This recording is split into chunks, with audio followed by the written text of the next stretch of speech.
Vivimos en un planeta que estamos destruyendo y ha empezado a destruirnos a nosotros como especie. ¿Podemos parar esta guerra? ¿Cómo podemos parar esta guerra? ¿Cuánto tiempo tenemos para parar esta guerra? Hoy hablaremos con Jennifer Morgan, directora ejecutiva de Greenpeace Internacional. Jennifer Morgan, directora ejecutiva de Greenpeace Internacional, muchas gracias por esta conversación de largo aliento. Qué gusto estar contigo, gracias. Vivimos en un planeta que estamos destruyendo. ¿Nos puedes describir brevemente en un párrafo, te pido esta hazaña, cómo lo estamos destruyendo? Estamos destruyendo el planeta. Me parece que los principales motores de esta destrucción son la economía neoliberal, que privilegia las utilidades cortoplacistas de la élite por encima del bienestar de la gente y del planeta. El extractivismo, extraer recursos de un lugar para transportarlos a otro sin pensar en ninguna otra cosa, la explotación de los océanos, la sobrepesca, no solamente la extracción de hidrocarburos y el hiperconsumismo, en el que la gente busca la felicidad de manera inmediata, comprando cosas, y con esta cultura del desperdicio. Y hemos puesto al planeta en desequilibrio. Estamos viviendo una catástrofe natural actualmente, una pandemia. ¿Qué otras catástrofes están en puerta? Estamos en una catástrofe climática en medio de una urgencia climática que hemos tratado de evitar, pero que ya está aquí. Estamos viendo impactos tremendos. México corre el riesgo de una escasez de agua. En otras partes del mundo vemos eventos climáticos extremos como huracanes intensos. En el mundo, incluso en México, hay problemas de seguridad alimentaria, vemos hambruna y eso irá en aumento. Si seguimos emitiendo gases de efecto invernadero y llegamos a tener un aumento de 2 grados centígrados, suena poco, pero es mucho. Estaríamos poniendo a 189 millones de personas en peligro de inseguridad alimentaria. Es un escenario aterrador que está sucediendo hoy. Estamos en una emergencia de biodiversidad en la que las especies se están extinguiendo como nunca. También me parece que estamos en una emergencia social en la que la brecha entre pobres y ricos es tan masiva que abre el camino a líderes populistas, a la manipulación y a la desinformación. Todo ello nos lleva a una desafiante situación. Yes.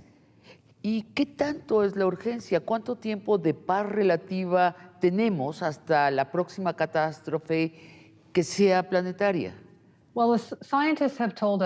Los científicos nos han informado que en esta década, en los próximos 9 o 10 años, que son críticos para lograr una ruta sustentable.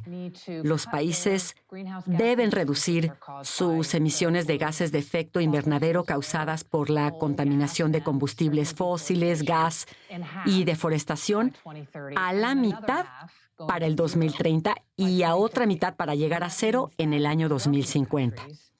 Los países ricos deben apurarse. Esto es posible. Tenemos los planes para hacerlo, pero debemos empezar de inmediato. Debemos tener un sistema energético diferente, basado en energías renovables, y cambiar a un sistema distributivo distinto. Hay poco tiempo, es urgente, pero se puede lograr. Jennifer, olvidémonos de la política y de la economía por un momento. Si las sociedades humanas estuvieran gobernadas por científicos sabios y desinteresados, ¿qué decisiones estaríamos tomando ahora mismo?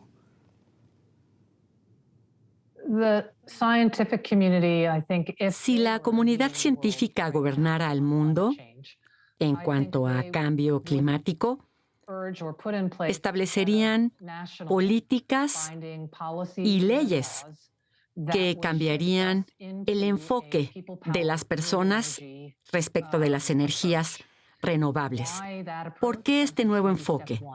Paso 1, porque las energías renovables generan muy pocas emisiones de gases de efecto invernadero y además pueden alimentar las redes eléctricas, los sistemas de transporte público, los vehículos eléctricos y los autobuses.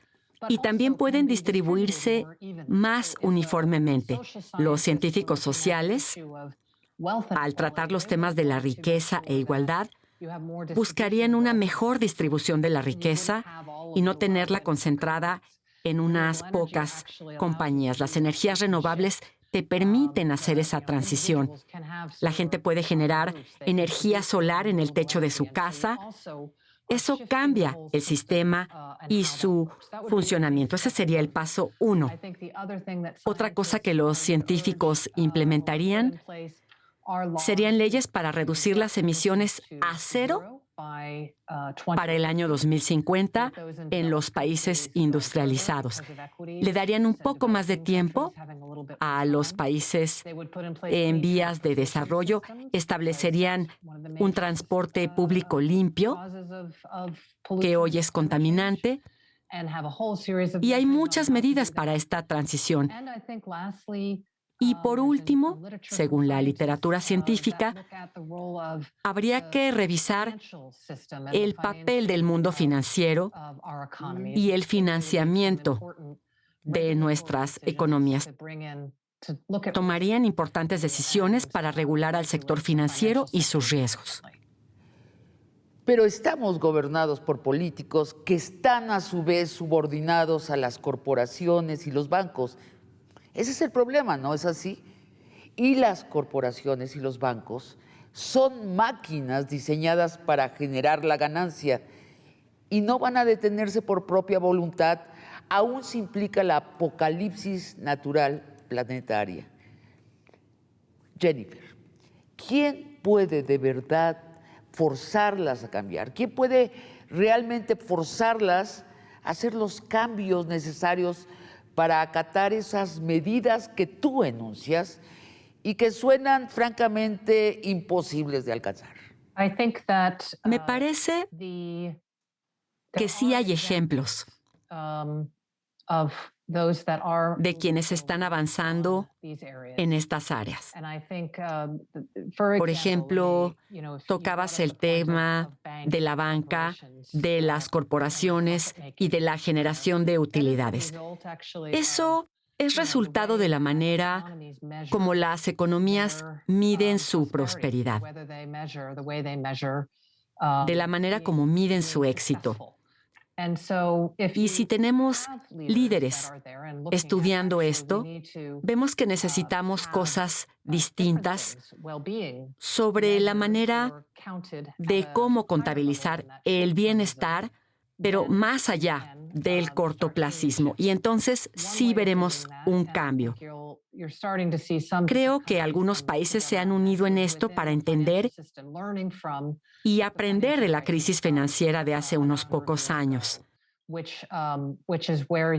Hay que regular a la banca para que vaya cambiando su financiamiento en hidrocarburos e invierta en energías limpias y renovables. Y eso es algo que la gente ya está pidiendo. ¿Y cómo se hace? Me parece que estamos viendo en el mundo movimientos que reconocen que la banca está generando tremendas utilidades, pero extrayendo recursos a costa de la gente. Y entonces se dan cuenta de la urgencia de implementar estas medidas. Sé que esto es difícil de entender, pero me parece que se está transparentando esto ahora que estamos frente al apocalipsis planetario. Planteas que la democracia, el gobierno del demos, del pueblo, puede cambiar las reglas del juego.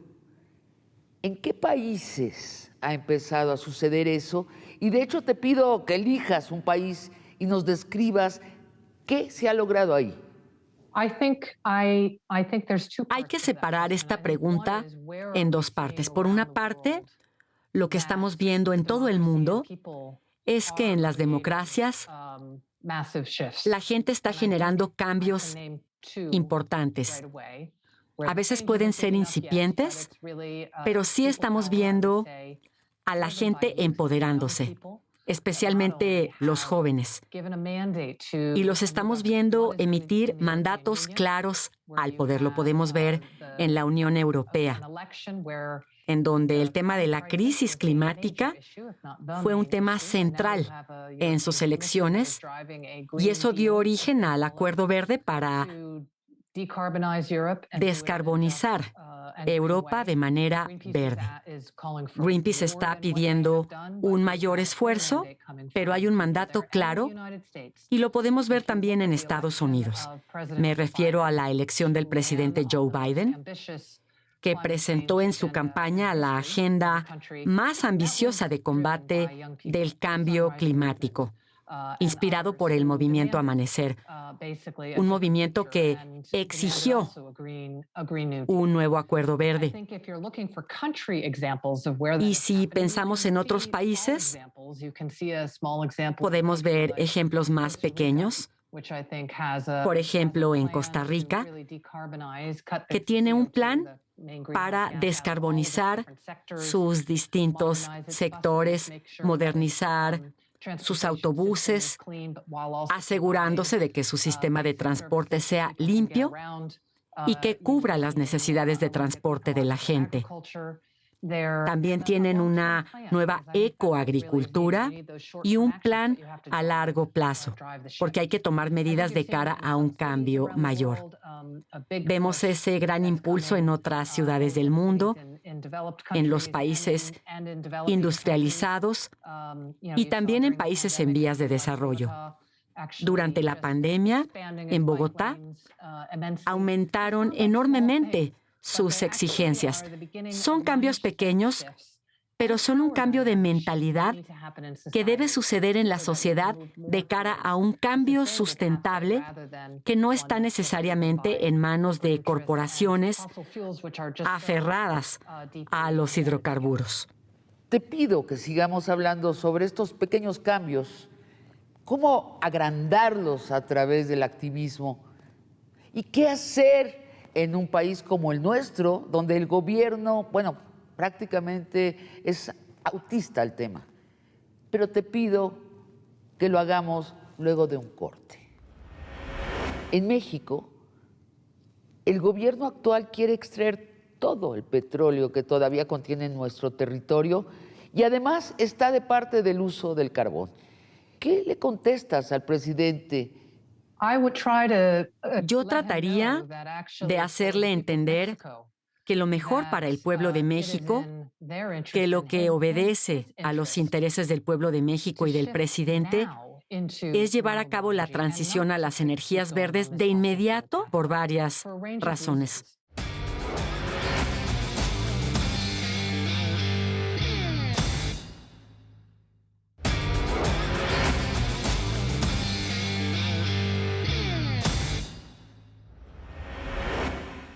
Jennifer, el activismo, como el activismo de Greenpeace, sí puede forzar a gobiernos, a corporaciones y bancos a dejar de destrozar la naturaleza. ¿Esa esperanza está fundada? ¿Es objetiva? Absolutamente.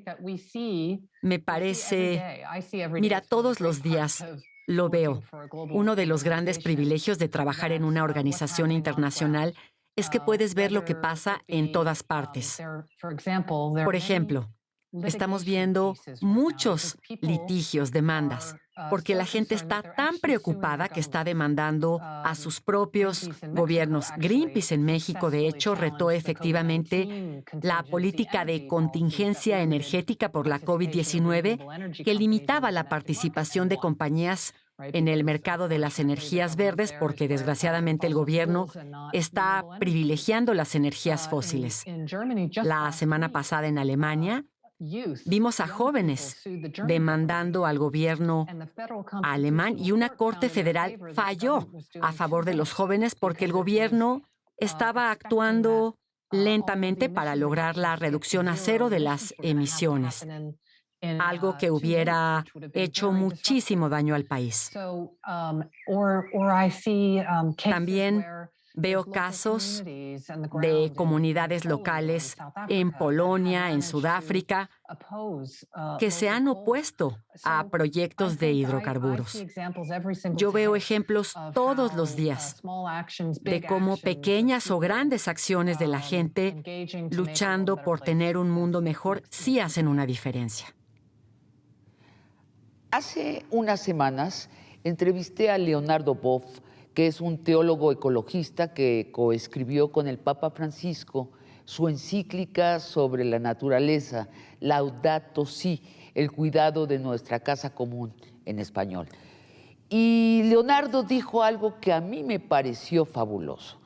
Dijo que si nosotros no paramos de destruir a la naturaleza nos va a parar a nosotros para tomarse el descanso que necesita. Y dijo que el ejemplo era esta pandemia. Un virus microscópico detuvo a toda la especie humana. A ninguna otra especie, ni a los leones, ni a los gatos, ni a los perros, solo a nosotros. ¿Ha cambiado la situación del cambio climático realmente en este año de pandemia? Me parece que la pandemia ha hecho que la gente se dé cuenta de nuestra interdependencia con la naturaleza y de la fragilidad del ecosistema y el mundo natural ante lo que le hacemos. De manera que si sabemos que estas pandemias se alojan en animales y si se destruyen estos bosques y luego tenemos una situación como la de la COVID-19 y podemos entender estos eslabones y la necesidad de proteger a la naturaleza, eso nos da la oportunidad quizá de darnos cuenta de cuán interdependientes somos y quizá nos demos cuenta de que no podemos dominar a la naturaleza porque la necesitamos. Y creo que también podemos darnos cuenta de esta conexión cuando todo baja de ritmo. Entonces podemos darnos cuenta de lo cerca que estamos de la naturaleza. Lo que yo quisiera es que a través de esta experiencia la gente reflexionara sobre todo esto y sobre nuestra responsabilidad y el papel que nos toca desempeñar para la protección del mundo natural para que pueda funcionar, porque funciona con gran belleza sin nosotros, como dices, en muchos lugares del mundo. Pero tenemos que guardar un mejor equilibrio con la naturaleza y dejar de pensar que podemos limitarnos a extraer y bombear y todo lo demás y que va a seguir aguantando. El planeta tiene sus límites. Existe lo que llamamos límites planetarios, de manera que si rebasamos ciertos aumentos de temperatura, habrá puntos de quiebre, puntos donde ya no podremos dar marcha atrás, puntos en los que el Amazonas empezará a emitir más de lo que absorbe, en los que los glaciares y Groenlandia ya no dejarán de derretirse y seguirán aumentando los niveles del mar. Durante la pandemia, donde toda la actividad humana se alentó, it slowed down, los índices de cambio climático también se alentaron, también cambiaron. Hubo una reducción de gases de efecto invernadero por un lapso corto, pero no fue una gran reducción. Fue como del 7% y las temperaturas ya están volviendo a subir. Para mí, eso significa que al reactivarse las economías, los gobiernos buscan su recuperación económica y están volviendo a financiar a los hidrocarburos y los combustibles fósiles, y esa no es la solución que necesitamos. El, gobi- Ha habido algunas mejoras, pero no lo que se necesita. el gobierno actual de Estados Unidos ha anunciado la transformación de su industria en una industria menos agresiva, como mencionaste antes. ¿Es suficiente lo que proponen? ¿Tú les crees, Jennifer? A mí me parece que la actual administración Biden sí ha dado pasos muy positivos, importantes. Entienden la urgencia climática en la que nos encontramos. Se han comprometido a recortar a la mitad sus emisiones para el 2030. Además, tienen un proyecto de descarbonización del sector energético para llegar a las cero emisiones para el año 2035. Van a ir desfasando el uso del carbón, el petróleo y el gas, y además tienen un compromiso con la justicia medioambiental y racial. Lo importante ahora es ver la implementación de su proyecto. Están hablando de una reducción de emisiones del 70%, mínimo del 50%. Ahora lo que tenemos que ver es la implementación de estas políticas para ver el cambio. Y entonces sí tendrán credibilidad. Recordemos la cumbre del 22 de abril, en el Día de la Tierra, encabezada por el presidente Biden, en la que se hicieron grandes anuncios, pero sigue habiendo brechas entre lo que pide la comunidad científica y lo que se hace. Pero sí veo una intención clara. Hay que ver ahora si el presidente es capaz de echar a andar este proyecto en bien de esta revolución de las energías verdes. John Kerry, el encargado especial del gobierno americano para el cambio climático, ha dicho que la transición a energías limpias será el nuevo gran negocio del capitalismo. ¿Qué opinas?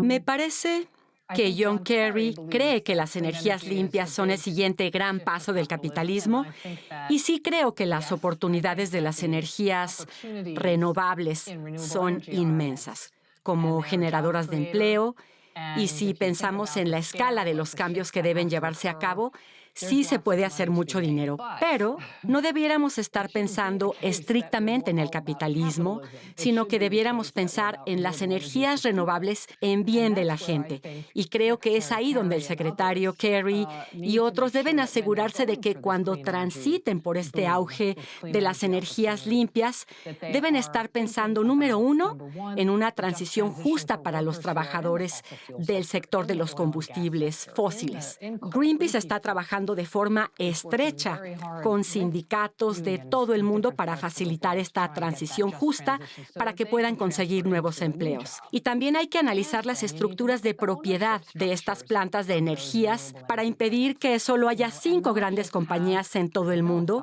que se aprovechen de esto, porque entonces habríamos perpetrado el mismo sistema que tenemos. Así que mi consejo al secretario Kerry sería que considere estos aspectos de justicia social y racial, porque será así como habrá una transformación de fondo.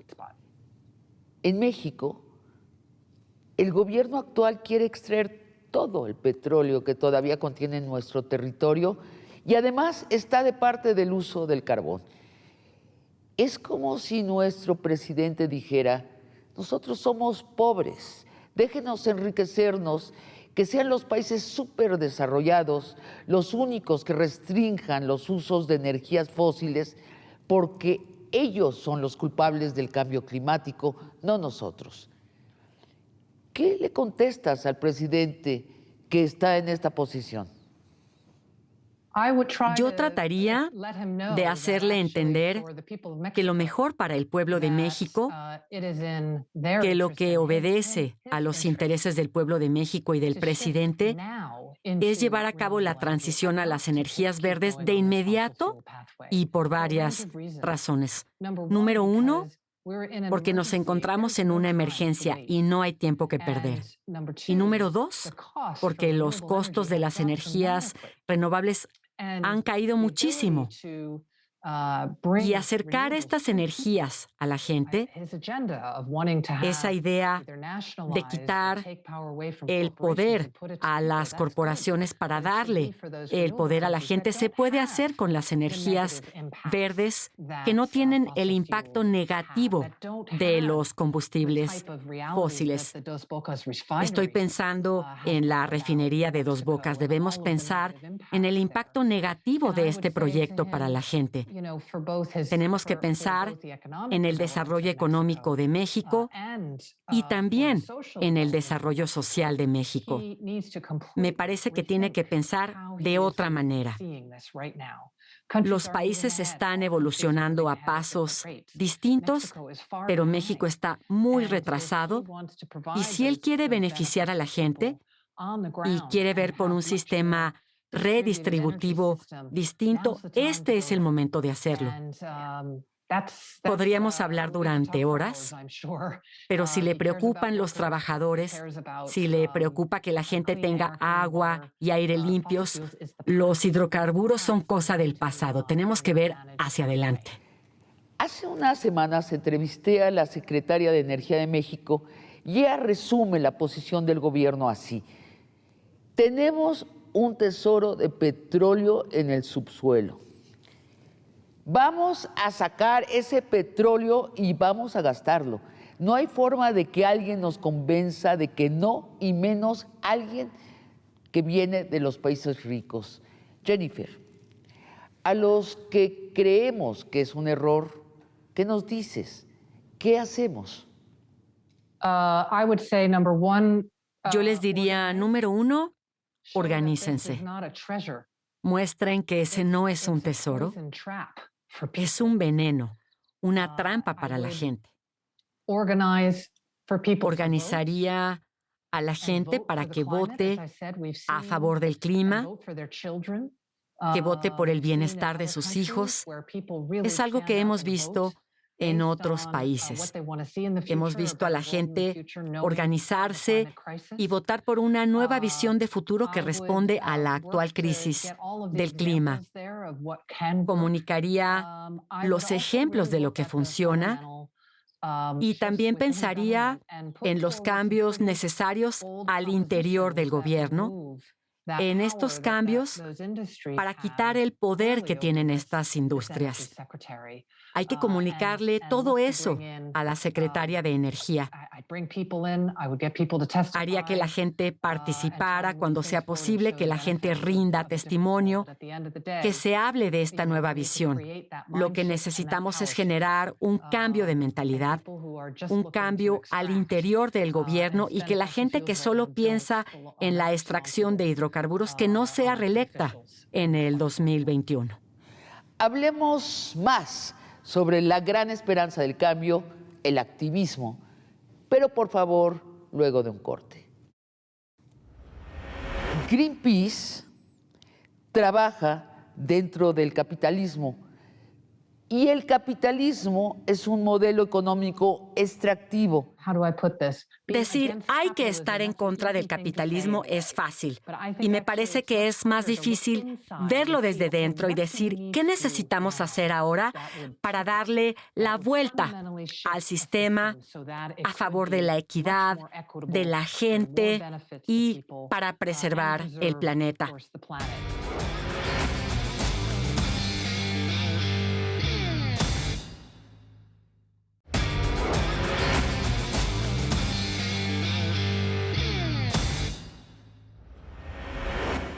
Jennifer, Greenpeace tiene sedes en 55 países y tiene 3.2 millones de socios.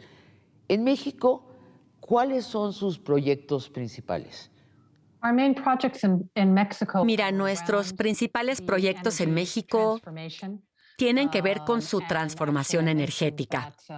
Estamos tratando de que se le dé una mayor estatura a las energías renovables que tengan una matriz en expansión. Y ahora estamos pensando mucho en la construcción de la refinería de Dos Bocas, algo que nos preocupa mucho, por decirlo menos. Nos preocupa el daño que le pueda hacer a las comunidades locales y estamos trabajando para ponernos en contacto con la gente y plantearles una visión de un México distinto, de pensar en sus inmensos recursos de energía eólica y solar. Estamos documentando ese proyecto y esa visión alternativa para México. Y también estamos pensando en la restitución de los acuíferos en México. Hay una coalición por el agua y el clima en Ciudad de México. Hay 35 grupos con los que estamos colaborando en México en bien de estos cambios. La historia de la vaquita marina fue un éxito, ¿cierto? De Greenpeace. Sí. Logramos trabajar para cuidar a la vaquita en sus ecosistemas y eso lo hicimos en otras partes del mundo y ha sido una de nuestras victorias. Cuando anuncié que iba a hablar contigo, llegaron muchas preguntas. Déjame leerte la primera. De Toris de la Cruz. ¿El machismo tiene que ver con el deterioro del medio ambiente? El machismo, sexismo. Nosotros somos tan machos que tenemos la autoría de la palabra machismo, los mexicanos. Él pregunta, ¿el machismo y la destrucción de la naturaleza están relacionadas? Doris hizo una gran pregunta. El sistema patriarcal que ha generado la misoginia y el sexismo es el mismo sistema patriarcal que ha generado el cambio climático y que ha mantenido a un grupo pequeño en el poder desde hace muchos años.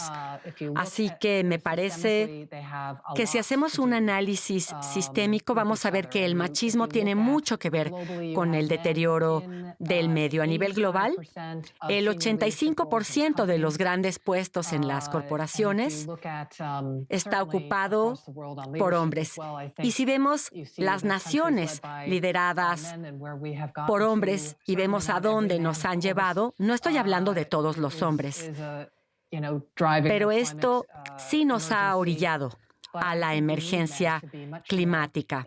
Creo que los hombres deben combatir esta cultura patriarcal para combatir también el negacionismo del cambio climático, porque son fenómenos interconectados. Es decir, la cultura femenina es menos agresiva con la naturaleza. Es una pregunta interesante.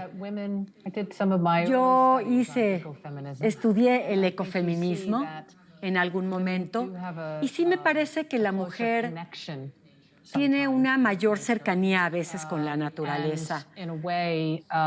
Me parece que eso tiene que ver con una sensibilidad de cooperación, tiene una mayor percepción de nuestra interconexión. La mujer siente la necesidad de alimentar a sus pequeños.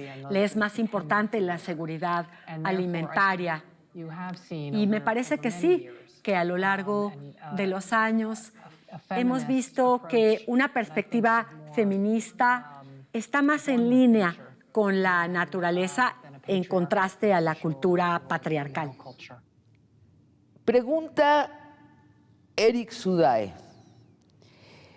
¿No necesitamos volvernos todos más femeninos, ser menos agresivos, más considerados, más maternales, radicalmente tiernos con la naturaleza? Por supuesto que sí, por supuesto que sí. Me parece que la gente y que los hombres que están a favor de la igualdad de género, de escuchar a la mujer, de no acallarla, sino de aceptar sus ideas, los que rechazan los escenarios netamente masculinos, la gente que está a favor de la inclusión, de la amabilidad y en vez de la agresividad, todas estas cosas como luchar contra los estereotipos, me parece que todo esto genera una cultura más amable e inclusiva.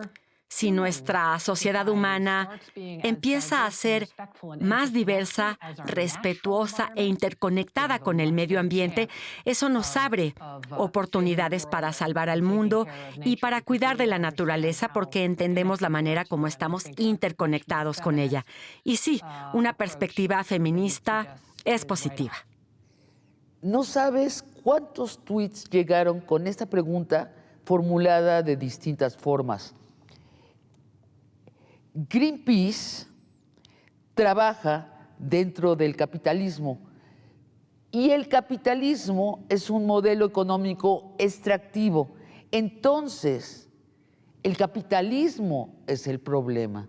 ¿Por qué Greenpeace no llama a salir de la jaula del capitalismo? Greenpeace ha dicho que necesitamos un modelo económico fundamentalmente diferente. Llámenlo capitalismo, llámenlo neoliberalismo. Lo claro es que el actual sistema económico no le está funcionando ni a la naturaleza ni a la gente. Me parece que lo que la gente está viendo cada vez más claramente en todo el mundo es que Greenpeace está junto a grupos distintos. Estamos con Black Lives Matter, que denuncia el neoliberalismo y la desigualdad. Estamos junto a comunidades que solo son explotadas y que denuncian la cultura extractiva. Estamos proponiendo modelos alternativos. Quizá debamos hablar más fuerte y claro, pero me parece que hay muchas agendas que podemos adoptar.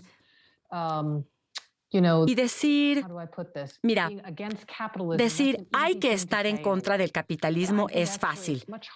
Y me parece que es más difícil verlo desde dentro y decir qué necesitamos hacer ahora para darle la vuelta al sistema a favor de la equidad, de la gente y para preservar el planeta. Y eso es algo que podemos hacer ahora. Podemos cambiar la manera como se proveen los servicios de salud, asegurar un ingreso económico universal y no tener solo indicadores económicos de corto plazo. Esos son los cambios fundamentales que debemos hacer desde dentro del sistema hacia afuera para lograr una transición hacia un mundo más justo y equitativo. No entiendo claramente. ¿Cómo se conecta la desigualdad de distintos grupos con los problemas de la naturaleza? Hay conexiones distintas. Una conexión es que los más pobres de la sociedad o los más vulnerables de la sociedad, muchos estudios señalan que la gente de color y que las comunidades pobres son las que más sufren el impacto del cambio climático. Y esa conexión con la naturaleza es que ellos son los más afectados, ya sea porque no tienen la resiliencia, por su situación en casa, ya sea por problemas de seguridad alimentaria, que no tengan alimento suficiente por una sequía. Esa es una conexión. La otra conexión es que el dominio de la naturaleza por parte de élites corporativas o por el sistema neoliberal capitalista, esos grupos han dominado también a la gente. de manera que la gente de color o estos grupos de escasos recursos han caído en una mayor pobreza. De manera que aquí la conexión es que tenemos que trabajar juntos para cambiar el sistema, para que no destruya a la naturaleza ni empobrezca o enferme más a la gente. Así que esa es otra conexión.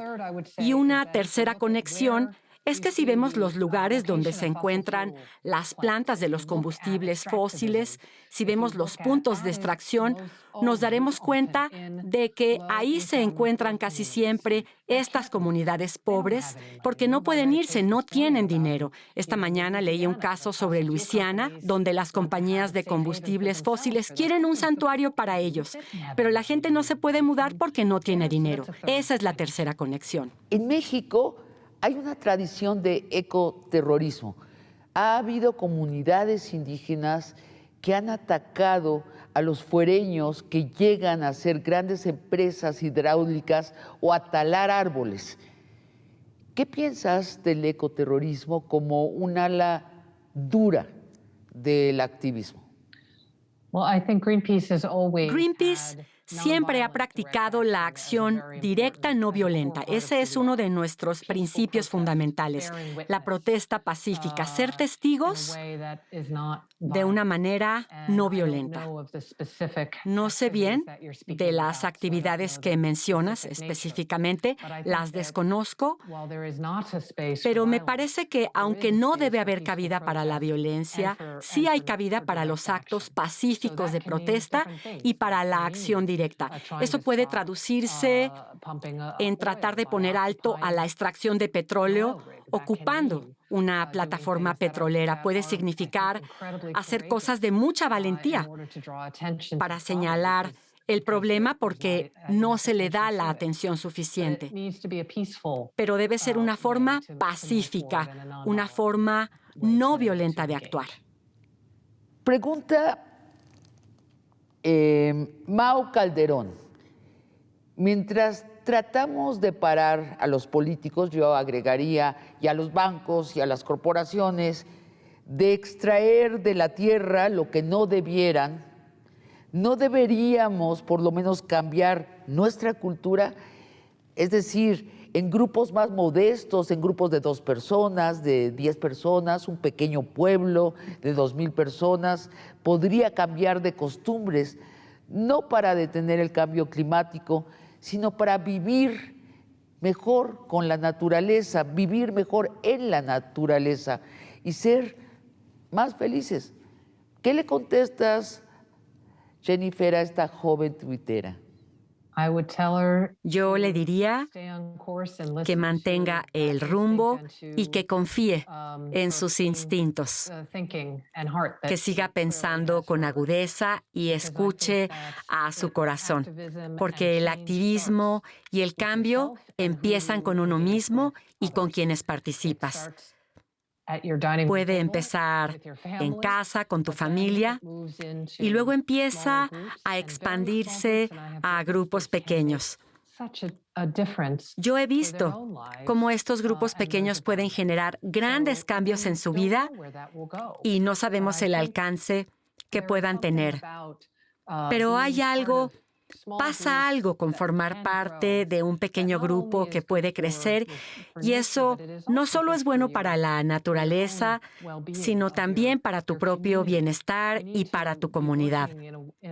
Tenemos que vivir en un mundo en el que la gente se reúna para resolver estos problemas, para mejorar las cosas para todos y también actuar a favor de la naturaleza.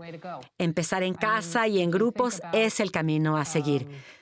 Si pensamos, por ejemplo, en Greta Thunberg, no sé si sea popular en México, pero es una jovencita que empezó por hacer ella sola una huelga escolar y generó un movimiento mundial. A veces eso sucede, a veces no, pero pienso que por nuestro propio sentido de moralidad y de humanidad, podemos actuar a nivel personal, local y comunitario, y eso es algo muy importante. Me llegaron varios tweets de gente muy joven diciendo que quieren protestar contra lo que existe, pero también y aparte quieren pertenecer ya a una nueva cultura que ya no sea extractiva. Dejar de ser consumistas, salirse de la carrera de ratas, what you call the rat race. No quieren vivir en ciudades, sí quieren tener internet, eso sí lo quieren. ¿Tú percibes que hay un movimiento hacia la creación de esa nueva cultura? Sí, sí lo veo en muchas partes del mundo. Veo que los jóvenes, y no solo los jóvenes, veo que la gente está dispuesta a protestar, pero también quieren crear algo. Quieren crear su entorno, no quieren aceptar un proyecto que ha sido fallido para ellos.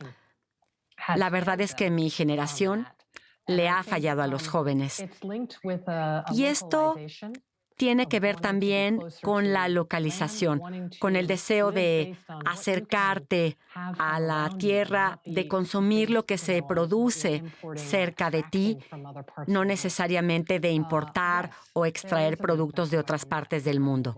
Sí, hay un movimiento alrededor del mundo, es muy esperanzador y espero que también sensibilice a los adultos. Casas más pequeñas, vida minimalista, sembrar tu propia comida, dejar de acumular dinero, medir tu vida no en términos de tus ingresos, sino de tu felicidad. Yo también percibo que está sucediendo un movimiento. Me parece que sí es un movimiento y me parece importante que quien quiera vivir así pueda hacerlo, si es así como quieren vivir, si verdaderamente quieren y pueden hacerlo. Y me parece igualmente importante que quienes quieran vivir de una manera más sustentable, quizá no estén listos para irse a vivir al campo, pero quizá sí puedan comprar alimentos locales, son menos caros y sin pesticidas. Quizá estén listos para generar electricidad en sus azoteas, para que sus hijos puedan leer sus libros de escuela. Creo que ellos también deben tener esas oportunidades y posibilidades, esas opciones. Y eso es lo que los gobiernos deben ofrecer a la gente, porque estas son dos opciones posibles. Jennifer Morgan, muchas gracias por esta conversación de largo aliento. It was a real pleasure. Y a ustedes, amigos, los espero el próximo jueves para otra conversación de largo aliento.